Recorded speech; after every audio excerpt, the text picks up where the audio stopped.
हमारा बाबू का सारी न हो आ तू हमारा बाबू का सारी न हो, लेकिन बाबू हमार बुढ़ा गइल बाड़े आता तू अभी जमाने बाड़। हम आ गईनी गाना सीख के आ गईनी। गाना सीख के आ गईनी हाँ तो तनी गइबे। बाबू तार माइया जिंदाबाद, तार मौसिया जिंदाबाद। बेटा तोर माइया जिंदाबाद, तोर मौसिया जिंदाबाद। बाबू का हो? चलो अपने बाबू को लगे तारा बाबू को गाना सुनाओ जाओ।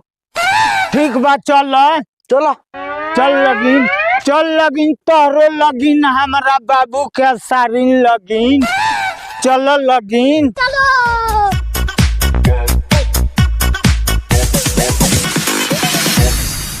बाबू।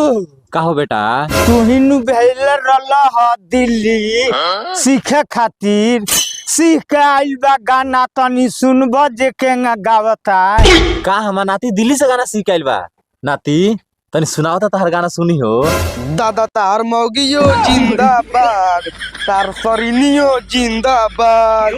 ए ठंडी में कह दो कि रहोलो आबाद, बाबू तारा मौगियो के जिंदाबाद, ताहर सरिनियो जिंदाबाद। रे तो तनिका दोनों बकलोल बड़ा सकार है, ये कुल सीख ले बड़ा सा। ई कौन गाना हरे? ए जीजा जी काहे खिसिया तनी? जीजा राउर लइको मौगा बा, राउर नतियो मौगा बा।